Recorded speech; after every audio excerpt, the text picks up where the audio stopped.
Former President Olusegun Obasanjo has endorsed the presidential candidate of the Labour Party, Peter Obi, as his preferred candidate for the 2023 elections. In the 2023 New Year message signed by the former president made available to newsmen by his aide, Kehinde Akinyemi, Obasanjo describes Obi as his mentee and said the former Anambra State governor has an edge in the 2023 elections. The letter partly reads, "I am constrained to write this letter to all Nigerians, especially young Nigerians, friends of Nigeria globally, as well as our development partners, because of the gravity, responsibility, and implications of the collective decision Nigerians, both young and old, will be making within the next 2 months.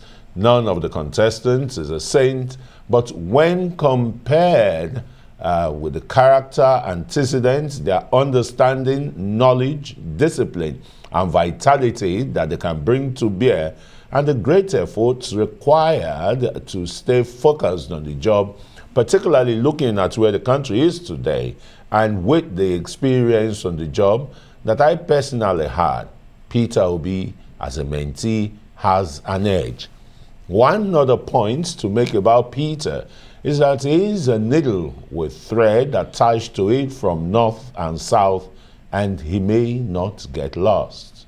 All right, Arise analyst Mahmud Jega joins us now in the studios to look at these issues raised by Mr. President's endorsement of Peter Obi. Very warm welcome to Newsnight and Happy New Year. Thank you very much. Same to you. The Baba from Owu has written again, and this time he says he's describing the president's leadership as rudderless, bold by mismanagement of diversity and pervasive corruption, bad economic policies, which have created extremity or extremes of poverty and unemployment. But Mr. President, in his New Year broadcast, he said, putting all the indices together, he has done his best and he has helped in uniting Nigerians. What are your thoughts here first, from sorry, I'm checking. Former President Obasanjo's comment there is very damning, but it's not surprising because it's like even though he endorsed Buhari's candidacy in 2015, they fell out not long after that. And also, if you think about it, former President Obasanjo actually has been critical of everyone that succeeded him in the office since 1979. So it's not very, so he said, I mean, some people will agree, especially with some of the things that he said. But it is not to be unexpected because he has had fairly poor relations with the present administration in the last 5, 6, 7 years. Well, Mahmud, at the end of the day, let's talk about this endorsement. Would you say this came to you as a surprise, or it's something that you expected, seeing how Obasanjo has been going around with especially Peter Obi, but also look at the fact that Atiku was his vice, and he endorsed him in 2019. Surprise for you? No surprise at all, for 2 reasons. The fact is that since May, when the candidates of the major parties were nominated, President Obasanjo has been working behind the scene. I mean, everybody in political field knows that he was working very hard for Mr. Peter Obi. In particular, he was central to the source to finding a running mate for Mr. Peter Obi many months ago. That one is well known in politics. But the main reason, you know, like you said, the main reason is that President Obasanjo has made personal enemies of both Atiku Abubakar and Bola Tinubu, the 2 candidates of the 2 major parties. He has very poor relations with both of them, dating back to his days as president. So evidently, he does not want either of them to be president next time. So his only option now is Mr. Peter Obi. Okay, if you just pause there, we'll be back in a moment just after this time out. Stay with us.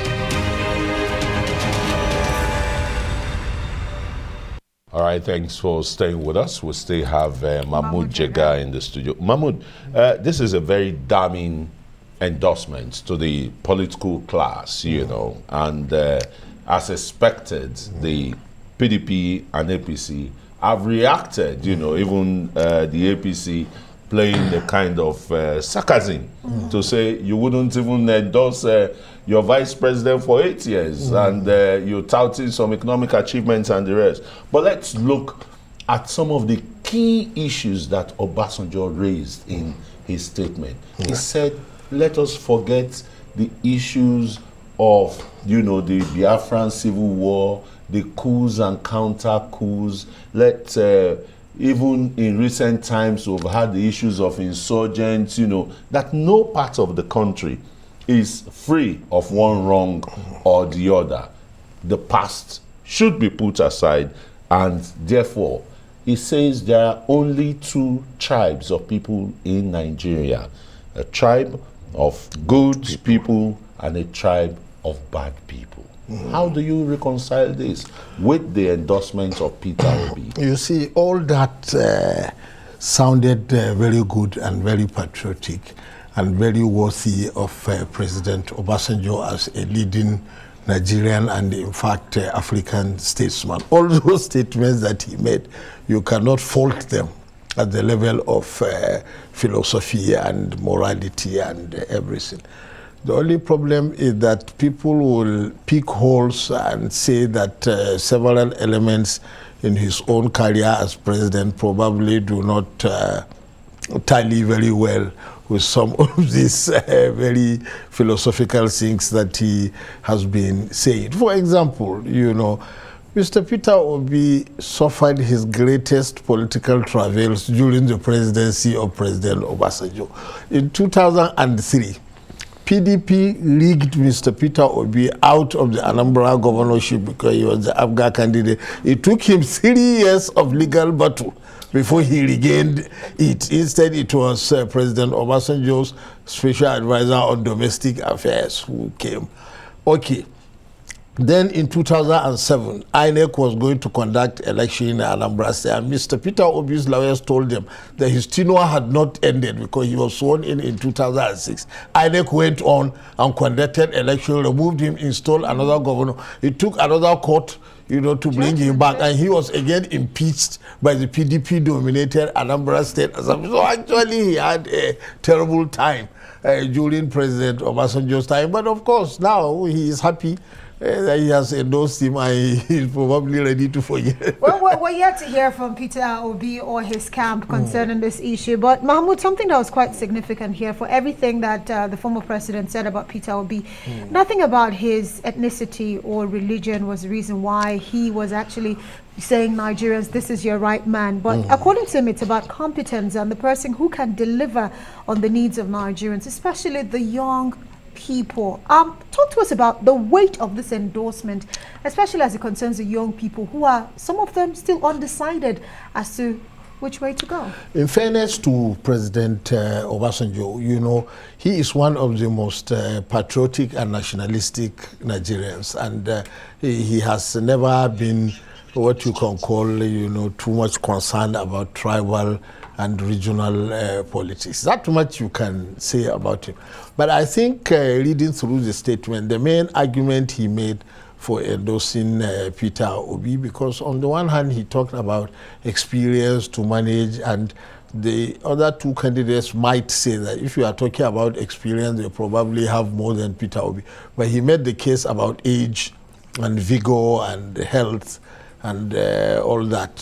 He called it a TVCP, that is track record, you know, vision, character attribute, and of course physical and mental capability. Yes. Well, those first three, everybody has his own way of looking at who has the better vision and track record, because, you know, the other two major candidates had also been happy. In particular, Mr. Tinubu has been happy on his record as governor in Lagos, and Mr. Atiku also has been happy on the contributions he made to the success of the Obasanjo regime. So that one, but the main one I think that was pointed at the other two candidates was the thing about age, because Mr. Obasanjo said specifically that nobody who is a septuagenarian or above, and since Bola Tinubu is 70 and Vice President Atiku is 74 or so he's clearly trying to knock them out. Well, Peter Obi is no youth himself. He's 61, if I'm not mistaken. But at the end of the day, this endorsement, some have actually criticized Peter Obi, his relationship with the old generals, as you want to call it, because some are saying he's touting a new Nigeria, doing things differently from the old order, but yet he's more or less in bed with the old order. Well, your reaction to those who are going in that direction? Well, I don't blame him in that regard, because all the other major candidates visited President Obasanjo and General Babangida and General Abdul Salami. So I don't know whether the generals have much in terms of electoral value, but of course they have very high visibility. And anytime you pay them a courtesy call, the media will be all over the place quoting them and quoting you. So to that extent, it is useful for a candidate who is running. So I don't think Mr. Peter Obi was alone in paying courtesy calls on these former generals. Well, he's the one who's touting doing things differently from the old order. Well, that is true, but you know, he could say that. I thought President Obasanjo even said as much, to say that, you know, most of the candidates want to build on the successes of his regime then. He said the indices are different. Today's economic modernity, you know, can't be compared to 1999 to 2000 and the rest, you know. So, but what I want to point out again is what Obasanjo in his letter, you know, stated when he said Peter Obi sort of represents, you know, the North and the South, a thread to a needle, you understand, and you can pull, you know, his ears if it's going wrong. You can, well, that one is speaking in, you can pull his ears, meaning probably he himself, that's President Obasanjo. Any of course, any of the leaders. Whereas he's trying to say that the other two major candidates, probably they will not listen to somebody. Exactly. Now, they would think also about having a thread needle that will teach, well, certainly some of the other candidates can also make the same claim based on their career. So it still comes back to perceptions and who you want to support. And speaking of perception, Mahmud, as we get ready to wrap up this conversation, I need to look at the fact that the APC presidential campaign, they believe that this endorsement on Peter Obi has no bearing on their principle, whereas it actually affects Atiku, saying that, first of all, your former principal does not trust you enough to be Nigeria's president, and so on. So do you think that it actually speaks? Oh, certainly, because they will say that if anybody expected President Obasanjo's endorsement, it should be the man who was his vice president for 8 years, even though, of course, we know that they didn't part peacefully. Exactly, they were daggers drawn. But what they probably APC didn't want to say in their statement, which I read, is that, look, any vote for Mr. Peter Obi, especially in the southeastern states, which used to be the bedrock of PDP support, is a minus for the PDP presidential candidate. So to that extent, I mean, the APC presidential candidate was never hoping to win in the southeast. So it is the PDP candidate who is losing. They didn't say that, but you know, they are alluding. It killed Atiku's chances. Exactly. That's why they seem to be going. Yes. Right. All right. Mahmud, Jega, Rise, analyst, thanks very much for dissecting this endorsement, you know, by former President Olusegun Obasanjo. Yes. We definitely expect a myriad of reactions. Especially from Peter Obi himself. We'll wait for that to happen.